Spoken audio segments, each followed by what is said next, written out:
வணக்கம். ரொம்ப முக்கியமான விஷயத்துக்கு தான் இந்த வீடியோ. இன்றைக்கி காலையில் நம்ம அரசு சார்பில் 5000 ரூபாய் உங்கள் அக்கௌண்ட்டுக்கு வந்திருக்கோம். எதுக்காக இந்த பணம்? நாங்கள் ஆட்சி பொறுப்பேற்றப்போ கொரோனா உச்சத்தில் இருந்துச்சு. அதை சமாளித்து மக்களின் உயிரை காத்தது மட்டும் இல்லை, அவங்க வாழ்வாதாரத்தை காக்க 4000 ரூபாய் நிவாரணத் தொகையையும் வழங்கணும். சென்ற ஆட்சி விட்டுட்டு போன கடுமையான நிதி நெருக்கடியை சமாளித்து ஆட்சிக்கு வந்ததுமே பல திட்டங்களை நிறைவேற்றணும். நம்ம ஆட்சிக்கு வர்றதுக்கு முன்னே மாதம் 1000 ரூபாய் உரிமைத் தொகை வழங்கப்படும்னு அறிவித்தேன். அப்போ இது சாத்தியமே இல்லைன்னு சிலர் சொன்னாங்க. ஆனாலும் நிதி நெருக்கடியை சமாளித்து ஒன்றிய அரசினுடைய ஓரவஞ்சனையை மீறி கடந்த 2023ஆம் ஆண்டு செப்டம்பர் மாதம் முதல் கலைஞர் மகளிர் உரிமை திட்டத்தை வெற்றிகரமாக செயல்படுத்திட்டு வரோம். முதல்ல 1,13,00,000 மகளிருக்கு பயனளித்த இந்த திட்டம் அண்மையில் அது விரிவுபடுத்தப்பட்டு இப்போ 1,31,00,000 குடும்பத் தலைவிகள் பயன்பெற்று வராங்க. இது வெறும் நிதி உதவி இல்லை, சமூகத்தில் பெண்கள் ஆற்றும் பங்களிப்பை அங்கீகரிப்பதற்காக கொடுக்கப்படுகிற உரிமை தொகை. இந்த தொகையை வச்சு அன்றாட வீட்டு செலவுகள், குடும்பத்தில் ஏற்படும் மருத்துவ செலவுகள், குழந்தைகளுக்கான கல்வி செலவுகள் என பல அத்தியாவசிய செலவுகளை மகளிர் தாங்களே நிறைவு செய்ய இந்த திட்டம் வழிவகுத்துச்சு. அதனால தான் ஒவ்வொரு மாதமும் 15ஆம் தேதி என்பது ஒவ்வொரு குடும்ப தலைவியும் ஆவலோடு எதிர்பார்க்கிற நாளாக அமைஞ்சிருக்கு. இவ்வளவு சிறப்பு வாய்ந்த இந்த திட்டத்தை மற்ற மாநிலங்களும் பின்பற்றி வராங்க. இந்த உரிமை தொகையை மேம்படுத்தணும்னு நாம் செயல்பட்டு வந்தால் அதுக்கு எதிராக டெல்லியில் இருக்கக்கூடிய ஒரு கூட்டமும், தமிழ்நாட்டில் அவங்களுக்கு அடிமையாக இருக்கக்கூடிய இன்னொரு கூட்டமும் எதிர்வரும் சட்டமன்ற தேர்தலை காரணம் காட்டி அடுத்த 3 மாதத்துக்கு இந்த மகளிர் உரிமை தொகையை நிறுத்த சூழ்ச்சி செய்கிறதா தகவல் வருது.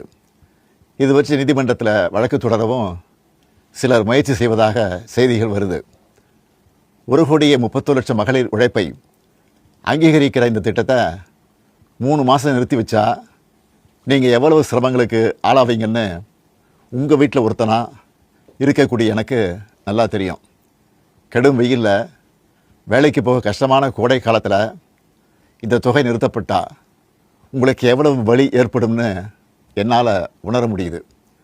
உங்கள் மாதாந்திர செலவை எப்படி சமாளிப்பீங்க? உங்கள் குடும்பத்தில் நோய்வாய்ப்பட்டவங்களுக்கு மாத்திரை வாங்கி கொடுக்க முடியுமா?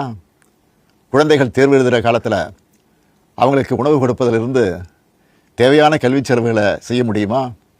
இந்த கஷ்டத்தையெல்லாம் நினச்சி பார்த்து தான் ஒரு முக்கியமான முடிவை எடுத்திருக்கிறேன்.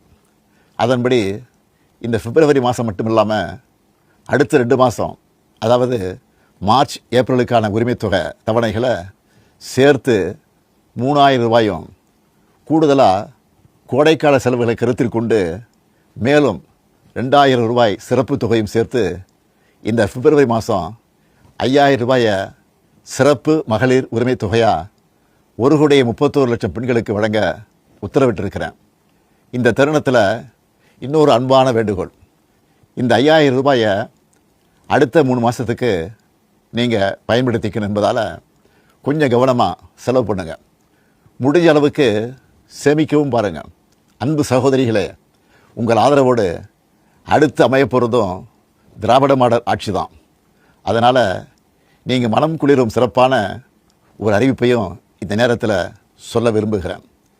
அடுத்த திராவிட மாடல் 2.0 ஆட்சி காலத்தில் உங்களுடைய உரிமை தொகை 2000 ரூபாயாக உயர்த்தி வழங்கப்படும்.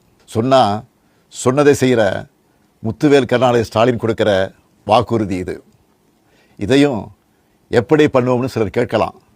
கடந்த ஆட்சியின் 10 ஆண்டுகளில் தமிழ்நாடு அடைய முடியாத பொருளாதார வளர்ச்சியை இந்தியாவே திரும்பி பார்க்க அளவுக்கு சாதித்து காட்டினவங்க நாங்கள்.